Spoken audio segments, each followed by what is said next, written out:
Okay, I give in. I've had so many different people tell me that I should be making vlogs uh, that I'm just going to go ahead and do it. So this is my first vlog. I don't really know what all to talk about. For the most part, I only produce poetry videos. A lot of it's atheistic poetry, which is how I got noticed. Oh, by the way, in case you're unfamiliar with me, my name is Mark Allen Bialik. I'm a 40-something-year-old atheist slash antitheist. I help out on the Atheist Hub and the Therefore God show. I don't know, what all it is I should say here. But people keep telling me to publish my rants, which I usually reserve my rants to inspire my poetry. But since almost no one seems to want to bother to take the few minutes to listen and critique my poetry, many people have suggested go ahead and make vlogs. The people will come. So we're testing that out right now. What should I say? Well, my rant for today, I guess, would be how cowardly, very cowardly theists, particularly Christians, have become. It just really burns me up that it seems like they've got all kind of fucking shit to say whenever they're surrounded by people who agree with them, or when they are speaking to the emotionally vulnerable, the easy prey, the weak. They got all kind of shit to say then.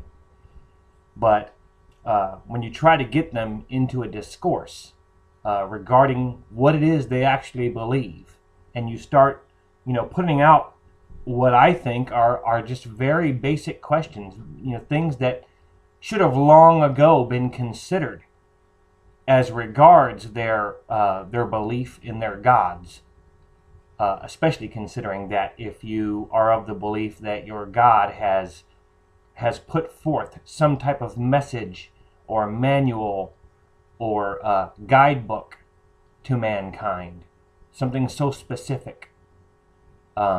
If you believe that and you've read that manual, I personally would imagine, if you are being honest with yourself, you should know that thing inside and out.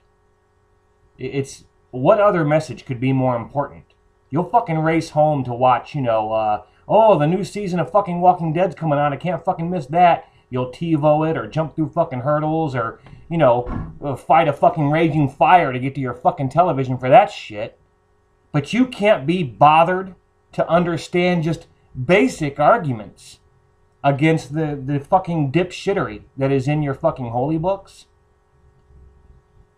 It's beyond me.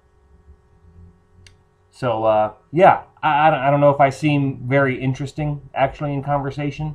I don't know that I am. I think I'm better in conversation with someone because I'm good at responding, or good at having something to say when stimulated. Like this, where I'm just talking to a camera, I don't know that I'm going to have a whole lot to say. I'm no, Godless Glenn or, Steve Shives or someone that really seems to have their thoughts together. I'm kind of like a clusterfuck of random and conflicting thoughts almost at all times. My brain, I've had so many different people tell me, like, what the fuck, man, your brain goes a mile a minute. You're like thinking about so many different tangents at any given time, and I think that's generally true. But anyway, I used to be a believer in Christianity. I say, in my heart, so to speak, I thought I was hardcore. And I was hardcore in my own way. I wasn't hardcore with the orthodoxy. I was hardcore in regards to, for the most part, I had a lot of my own apologetics to make it make sense to myself. But I never really bounced these ideas off of people of other faiths, or, atheists or agnostics, or, people who would cause me to maybe see the holes in what I thought, was fairly clear.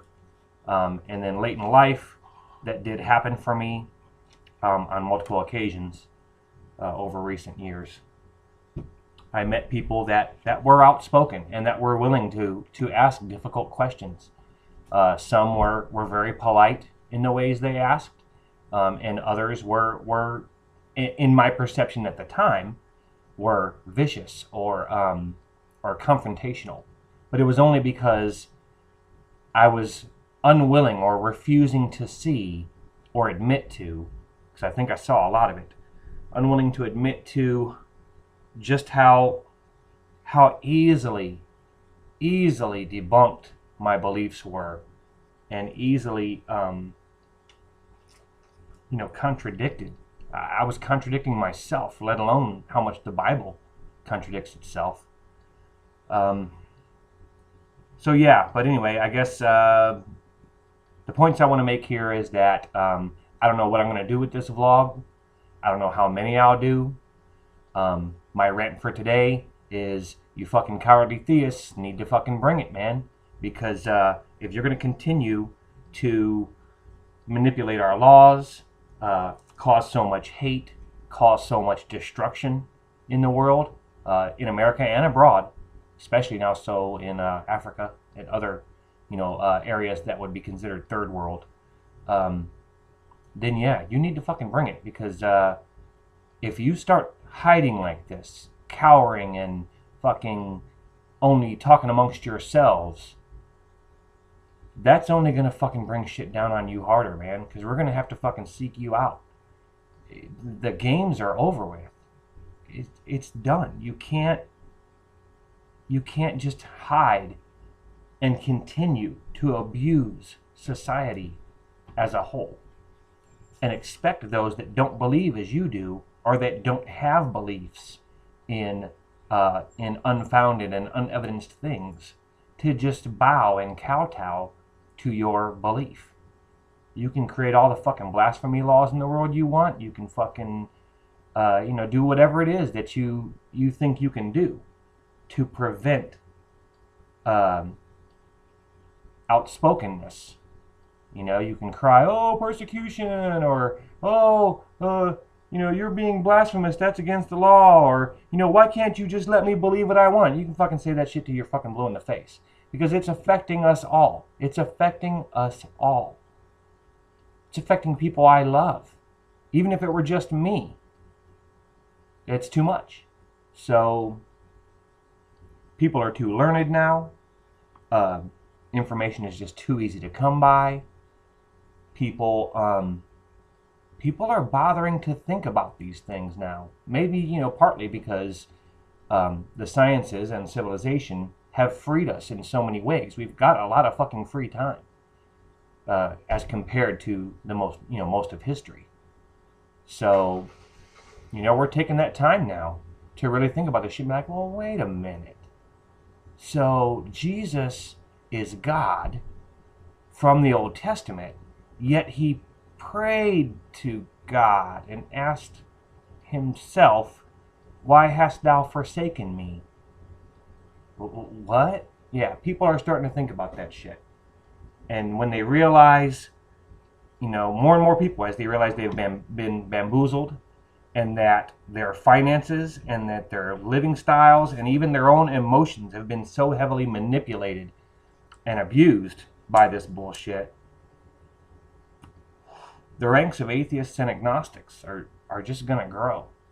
And that shit's going to turn sour on your ass real fast. It doesn't matter that you've got a Congress that is willing to bow to you and your fucking bullshit just to get votes. That's not even going to fucking matter.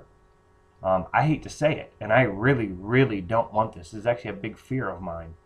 But I think, if you keep pushing the way you're pushing, it's going to come to civil war. I think we're going to have a civil war too if it continues along these lines. If you don't just, take Jesus' advice and fucking go into your closet and say your prayers to your God in private. just as Jesus said you should. Yeah, it's in the fucking Bible. Look it up. You're not supposed to fucking be out on the streets fucking praying and, you know, all that protest fucking stupid bullshit. Anyway, I don't know where I'm going with this. Like I said, I just ramble on and on in conversation. I need someone to bounce back off of in order to stay focused. But if any of y'all have questions, you know, whether it's of a theistic nature or atheistic nature or not, if you have subjects you'd like to hear my thoughts on, you know, hit me up in the comments about that. And if I get a decent response, it seems like people are interested, then I'll produce more of these. And with your questions or comments, I'll be able to maybe be a little bit more focused. So yeah, thanks for taking a minute and listening. And if this is something that you were interested in and maybe waiting on from me, I know that sounds very arrogant, then you should probably thank Cheeky Vim 208, Jarl Carlander, because he's stayed on me about it. And so finally I said, okay, fine, I'll make a fucking vlog. So here it is. Also, if you watch this, please go and rate and comment my fucking poetry. I hate that it gets so ignored. Now, I know I'm not the greatest poet in the world, but in most of those cases, that's my emotions I'm pouring out into that. You know? And I like to know that it's heard. It doesn't matter if you agree with it or not. You can critique it all day. You can pick it apart. You can say all kind of bad things about it. That's fine. I just want to know that I'm heard. So, yeah, on that. So I guess I'm signing off. Maybe soon I'll have a little intro and extra for you to make this a little bit fancier, a little bit more appealing. But, yeah, hit me up with your questions. Bye.